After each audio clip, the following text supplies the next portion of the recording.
Welcome to the Local Pulse. I'm Dave Dicke, and today we are joined by Deanna Kuennen, the Farmington Community and Economic Development Director, and Stephanie Aman, Farmington Economic Development Coordinator. So thank you both for being on the show today. Thanks for having us. Hello. So I guess to start off, can you tell our viewers a little bit about what your role is and how you work together in the day-to-day? Sure, I'll start. So I'm Deanna, out of the two of us, and I'm the Community and Economic Development Director. So I've been here about 2.5 years. And as the director, of course, I oversee the entire department. There's about 9 people in our department. And we, as the community development team, are really in charge of everything from working with businesses who have an idea, so that ideation all the way through the delivery of the project with the building department also within our department. So we are able to help a business from start to finish. And our role really is to help grow business, grow tax base, make sure that this community is thriving. And so Stephanie, as our economic development coordinator, I'll let you talk about what you do. Yeah, for sure. So thanks for having us, David. And I think so Deanna has the department where I get to focus a little bit more on the tasks and planning some of the different things. So she's got the 50,000 mile or square foot or foot view. And I'm more at the 10 to 20. So working with businesses, a lot of the smaller businesses, where Deanna's working on a lot of the bigger projects. I can focus in on some of the more independent businesses, as well as some of the project or task-based things that need to get done day to day, and from the planning events and that sort of thing. But I think the reason we're here together, this two-headed monster, is because it is absolutely a team effort in everything that we do. And so economic development is my love. It's what I, would love to be able to spend all my time working on and doing. Fortunately, I have somebody I can trust deeply with taking on a lot of those tasks and efforts and initiatives. But we at the city of Farmington really approach everything we do as a team. And so when we're meeting with businesses, it doesn't matter what size, it doesn't matter what stage they're at in their business or even their idea, we're meeting as a team, bringing in our planner, bringing in our building official, bringing in our city engineer to make sure that businesses have access to all of us. And we all have a role in moving projects forward and making sure that, somebody can call any one of us and get the answers that they need. Yeah. So what drew you into this line of work and to Farmington in particular? How did you end up where you are? Toss-up question. So my background is in marketing. I had no background in economic development, and Deanna took a chance on the marketing gal in a different city, actually. And we worked together there for about 1.5 years. And I guess my story is that eventually I was able to follow Deanna here and be able to do some of the work that we had hoped to do previously. So we're really getting to dig in, and we've got a great team, like Deanna said, and it's all working together. The marketing background, if you don't know, Farmington doesn't have a grocery store, and this is the hot button topic of so many of our residents. And I happen to have a grocery background. I didn't know that it would come into play in economic development and play such a big role. I thought I'd left that life behind a little bit, but it's proven to, in working with retail businesses and things like that, it's been a great background to have. I just didn't know how much I would actually use it. So, and again, my background is different. I've been doing economic development work for well over 20 years, probably pushing 30 at the time. And again, it's truly what I love. I love to come into a community. I love to help them figure out what it is that they want to be and then work to accomplish that. And I think every community is different. And just because I have all that experience doesn't mean that What I did someplace else exactly applies here. But the truth and the reality is I was not looking for a job at all. I was completely content, if you will, doing the work that I was doing where I was at. But I was approached by multiple different people when this position became open, and they talked to me a lot about our city administrator and how well Lynn Gorski, who's our current city administrator, and I would work together. They thought we'd make a dynamic team. I had never met her. So I decided, okay, everybody keeps talking about her. I'll come up and meet with her. I'll put my hat in the ring. And she is a fantastic individual and is truly the reason I'm here. Now, since coming here, I have grown to absolutely love this community. And it sounds so cliche, but there is something special and unique about this place. We have a fantastic council that works really well together. We have that leadership coming from Lynn, who unfortunately is now leaving, but she established this senior leadership team. And we are all here because we want to be here. And that is something that is unique and special. And it makes coming to work every day enjoyable. I was also given the opportunity when I got here to develop my own team and reorganize my own department, which allowed me then to bring on additional, we just lost our lights. Bring on additional people onto the team, including Stephanie. And she is absolutely correct. This is the second time I've hired her, and we work really well together. We were able to hit the ground running, and we're doing the things that we had hoped to do someplace else. Yeah. It sounds like you have a really great collaborative working relationship. Absolutely. I think that's hard to find when you are in a role. And like Deanna said, like coming to work every day, we actually enjoy each other's company and we enjoy working together. And it's just open lines of communication throughout our entire department and really City Hall. Mm-hmm. Like if I have a question about something, I don't hesitate to ask. Or if I've got an idea to share, I don't hesitate to share it because it's well received by literally everybody. It's just a really great working environment and a great working relationship amongst all of our peers. We're also, we also are not afraid to have fun and laugh. Yeah. And I think we are very sophisticated in what we do. We take our jobs very seriously, but we are also people, and this place allows us to be our authentic selves. Mm-hmm. Very much so. So how does project work, development project move through the city? Does somebody come to you and say, hey, I want to put this business here, and then you work from that point? How do you take it from that concept all the way through to the ribbon cutting portion of it? Yeah. Well, no project is ever going to be the same. Every project is unique. So the lead generation could come from a variety of different sources. It could be a request for information, an RFI that we get from one of our partners, such as Greater MSP or from Deed or somebody like that. It literally could be Steph walking a couple blocks away to a building that showed up being listed, and then that spinning into something else, which legitimately happened. She, on a Friday afternoon, was like, hey, it's nice out. I'm going to go, this building's on the MLS. I'm going to go talk to somebody about it. And now we have another project in the works because of that. And it also could be us just having conversations with our existing businesses, or we are showing up. And that is one of the things that maybe hadn't happened in this community previously. We are showing up and telling the story of Farmington, and that is translating into developers wanting to do projects here and investment actually happening. We have direct links from attending something where nobody had ever heard of Farmington before to actually having a $40-some million multi-story apartment building being built today that will open later this year. Yeah.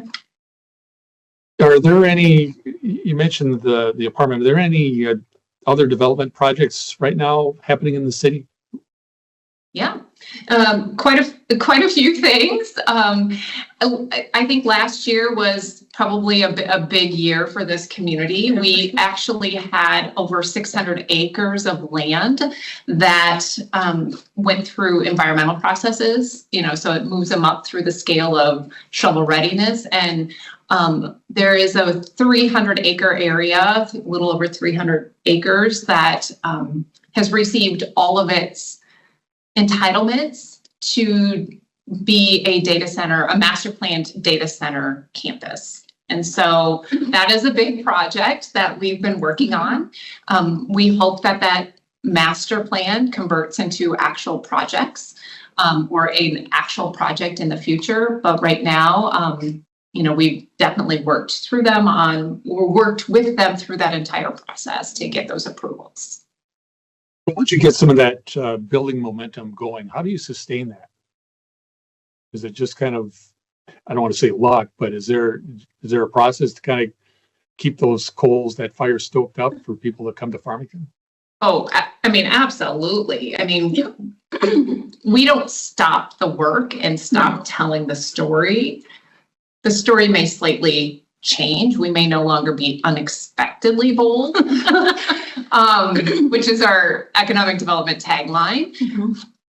But it is our responsibility to continue to share the opportunities and continue to find those businesses that want to be here. Right. So the work is never done. And if we just sit back on our laurels and think that it's going to happen, I mean, if we did that, and this is what has been said before, this community would absolutely be 100% built out with residential homes.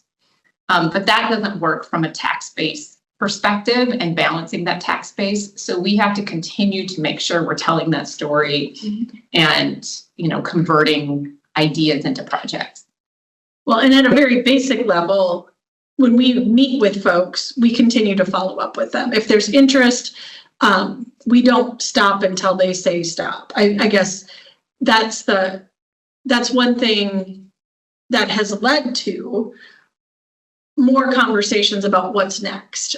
Just, a random email or just a quick note back, trying to find whether it's a new business coming to town or whether it's a business that's expanding. I can tell you anecdotally, there was a business that I was working with that was probably about a year ago and just needed a small office. That was all that was needed for this business. And it took us 6 months to find the right office, but we did. And now that business is in that office. So it's keeping the connections that are developed through whatever conversations started. So, and making sure that we don't drop that ball. I think that's something I'm very proud of in this team, that we've got our spreadsheet of businesses that we have talked to and when our follow-up dates are and that sort of thing. But also I think that we have a pretty hands-on approach to working with businesses. So they also are top of mind when we're thinking about open spaces or what could maybe go here. I think Deanna often talks about we drive our destiny. We drive what the community wants and needs. And so while those calls might come in, we actually actively go out and seek the businesses that are like this grocery store situation. I can't tell you how many different conversations we've had with different grocers or different folks that can help with the grocery, whether that's a developer that works with grocery stores. Those are the sort of things that we continue to do. Even if they're not calling us, we go out and work on that in those free time, whatever that is. So, Deanna, you talked about, you got to have that right mix of development with housing. How do you balance bringing in new developments and still maintaining the character and the values of the city of Farmington? And for the residents that live there, because let's face it, change is hard. It doesn't for everyone. It doesn't matter who you are. There's always a little bit of hesitation when you hear a big change coming or something. But how do you balance that? Yeah, well, change absolutely is hard, and it's harder for some people than others. But the reason, so my directive coming from the elected body, I work at the direction of the council, is to right size our tax base. And the only way to right size our tax base is to drive investment into this community that pays a higher tax rate than residential. And so that is why I'm here. That is what I'm hired to do. And I don't do it by myself. I do it with this entire team, across the board. That's what I'm here to do. So I think we can't forget that. But the other thing is, and this is the approach I've taken to economic development my entire career, is it doesn't matter how many times I tell you, you should come here. You won't come here unless you see yourself here. And so the way we approach most, if not all, of the meetings that we have with developers and business prospects is we invite them to come here. Mm-hmm. And then we sit down, we have that meeting, we tell them about the community, and then they can go see it for themselves, or we can show it to them. But which Steph has driven people around. She's like, come in my car. But to me, that's the most important thing. And if somebody doesn't want to come here for that, that first or second meeting, then why would they ever want to make a large investment? And so it's how we do business here. And if you can come here, you can meet us, you can see this place, you can feel it. Every community has its own vibe, and you're either going to be able to see your investment, your company, your whatever, putting down stakes and making that investment, or you're not. And I'm not going to be able to make that decision for you. And we're not out buying projects, so we're not going to try to incentivize a project to come here. We want projects to come here that can see themselves here. And that's going to be our path forward to make sure that the heart of this community remains the heart of this community. Mm-hmm. So we're inevitably going to grow. We're inevitably going to change. And we want to do that with those kinds of businesses and industry and people who can see themselves being part of this community. Sure. We're going to take a real quick break, and when we come back, we'll talk more with Deanna and Stephanie from City of Farmington Economic Development Office.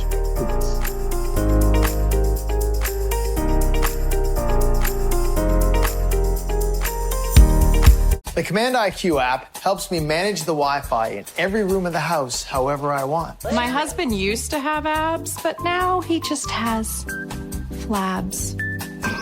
It's not a book club meeting, it's a make fun of me meeting. Well, what happens in book club doesn't always stay in book club. Honey, my Wi-Fi is down. That never happens. Well, that's strange. Well, we'll see if we can get someone to come fix it next month. Welcome back to the Local Pulse. I'm Dave Dicke, and today we have as our guests Deanna Kuennen, Farmington Community and Economic Development Director, and Stephanie Aman, Farmington Economic Development Coordinator. And we're talking about Farmington economic development and I guess all things great in Farmington. So as we kind of kick off our second half here, how would you describe the city's vision for its future? And where do you see things headed over the next 5 to 10 years? Big question. It is a big question, but I think we have a lot of momentum going, and our hope is that we can continue that.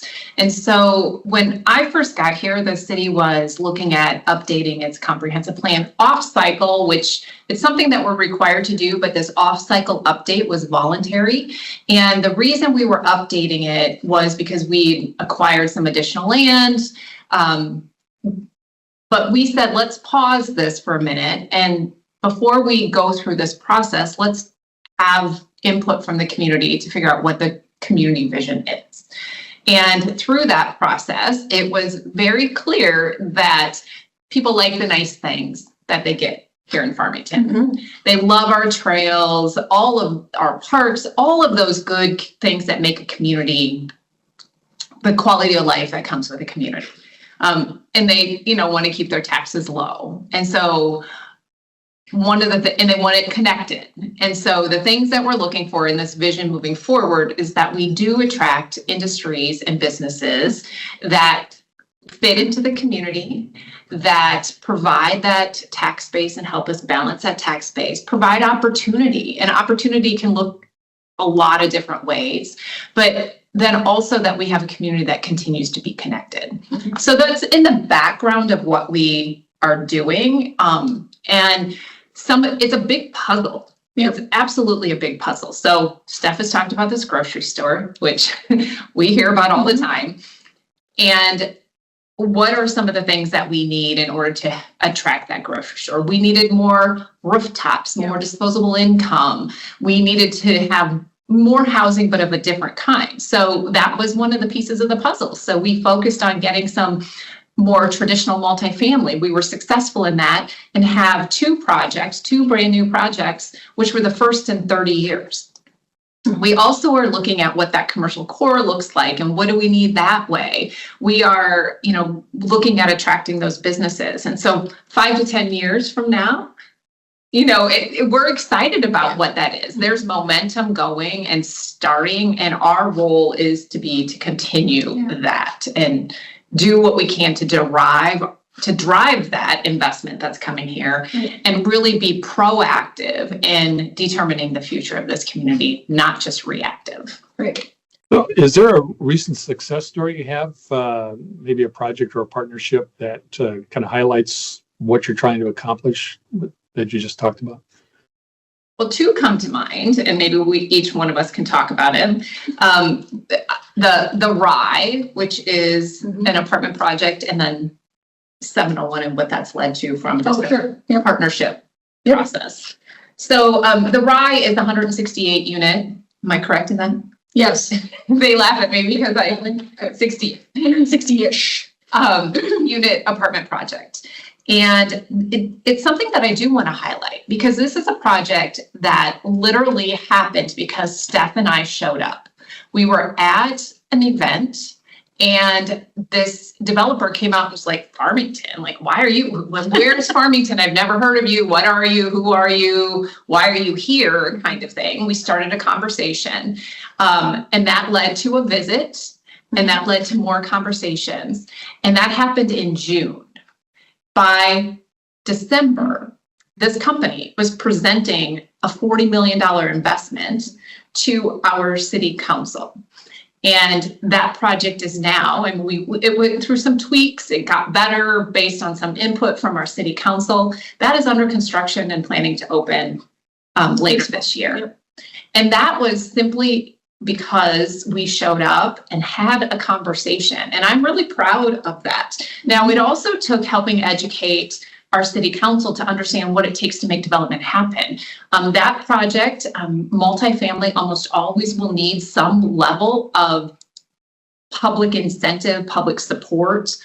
It didn't qualify for a tax increment financing district, but we can use tax abatement. And so helping educate our council on what the gap was and why we needed to provide some level of assistance, they got on board and now this is happening. And so that is an example to me of a project, but also the public-private kind of partnership where we're assisting a project only with the minimum that was necessary, but being creative. There were special assessments. There were some other things involved. There was helping get them connected to the property owners. There was processing of different kind of paperwork involved with it. But that particular developer is excited to be here and shares the story about how it has been working with the city and,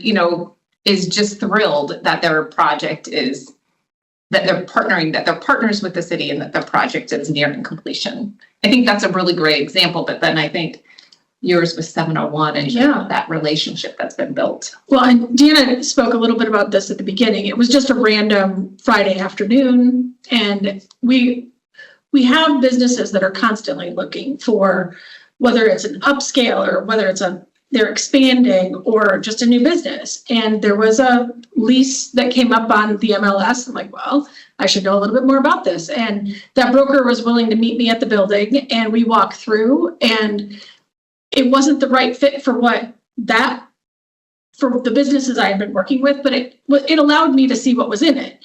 But it also connected us to their development team, which has led to a client of theirs purchasing property in Farmington, and really just a great relationship where we can call on them. Like, one of them's just served on a panel that I moderated as an industry expert, and just it's developed a relationship and a trust with another developer that we never would have known about had I not walked over there on a Friday afternoon. And I think those things are so important to remember in economic development, that your relationships and that communication matter. Like, you have to build up trust with those development teams in order for them to consider bringing their own clients to our team.